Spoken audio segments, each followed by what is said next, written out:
Thank you. Geraldo Rivera joins us. Morning. Good morning, everybody. Good morning. Details still sketchy, but apparently the guy pledged allegiance to ISIS, ambushed these cops who were out for a jog.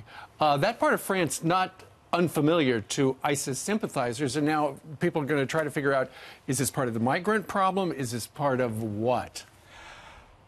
Too sketchy in terms of details yet, Steve, to tell. I'm reading French media saying now that 2 are dead and up to 12 are injured, and these things tend to get worse as more facts come in. If 12 are injured, how severely are they injured? Will they pass? Sure.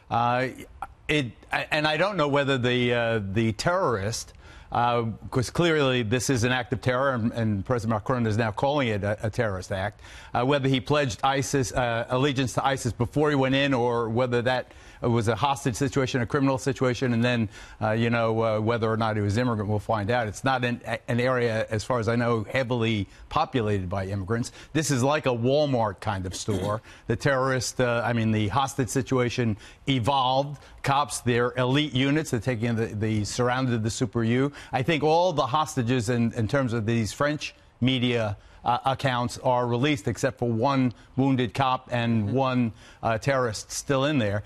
But to me, obviously, personally, what it always does in our family, whenever it involves France, it harkens back to November 2015 and our poor daughter being stranded in Paris in that stadium with the suicide bomber igniting their explosives outside, and how terrorizing that was to our family. I just tremendous sympathy for all the families involved, for the dead, the wounded, and now this officer. So this seems to be a big problem in France. Well, it certainly is, and the good news, Ainsley, is that with ISIS being so profoundly reduced, the caliphate as a geographic entity being essentially eliminated, that's great, except that some of the fighters from the caliphate in Syria or Iraq, they've got to go someplace. And are they going home? Are they going back to their French roots? Geraldo, our president talks a lot about immigration and identity, national identity. Is that the problem here in France? They've got unconstrained borders, whether it's migrants or refugees, and then there's a crisis of French identity. What does it actually mean? And if you have radical Islamists not assimilating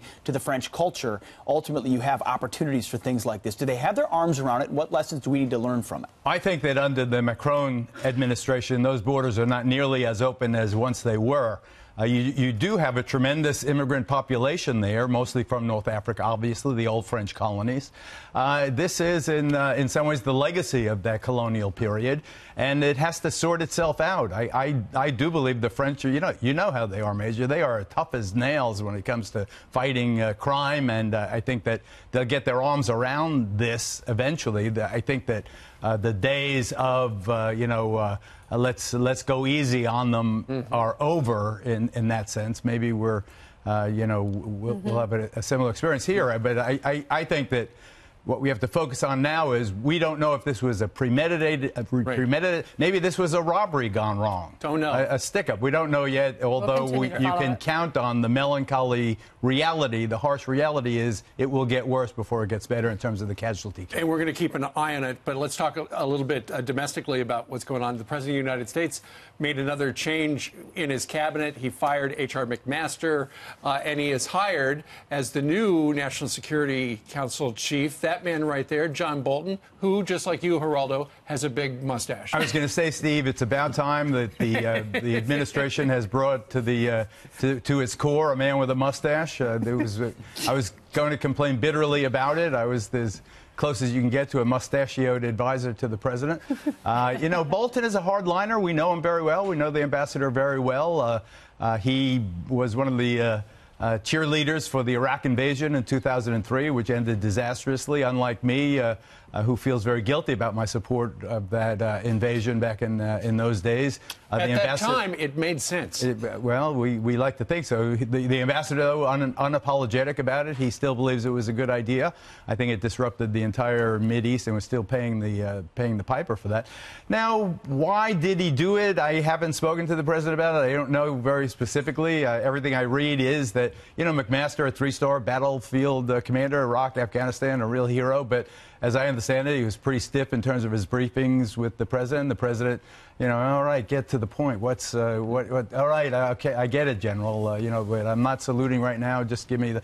And Bolton, promises that he's not going to be as hardline as his rhetorical flourishes on this couch maybe indicated he would. But he's a ferocious. The president. Ferocious is a good word for him. Well, the president's wanted to get rid of the Iran deal. A lot of his advisors, like H.R. McMaster, have counseled against it. Now you've got John Bolton, who's been a critic, one of the leading critics of the Iran deal. Do you see this as the Iran deal probably ending as a result of this? Well, me personally, I hope not. But what I am comforted by is I remember that you couldn't get a more hardline team than Kissinger and Nixon in 72, 73. And yet those are the guys that opened up China, which was our arch enemy, ideological foe. We didn't recognize them. They didn't recognize us. We were at a constant verge of nuclear conflagration. And they made, they normalized relationships with China. Maybe Bolton, the team of Bolton, Trump can do the same with North Korea. I'm less confident about the Iran nuclear deal. I think that once you get away from that deal, I don't know where that ends, and I don't like the prospect of it because Ambassador Bolton, and in that sense, he has synced up with President Trump.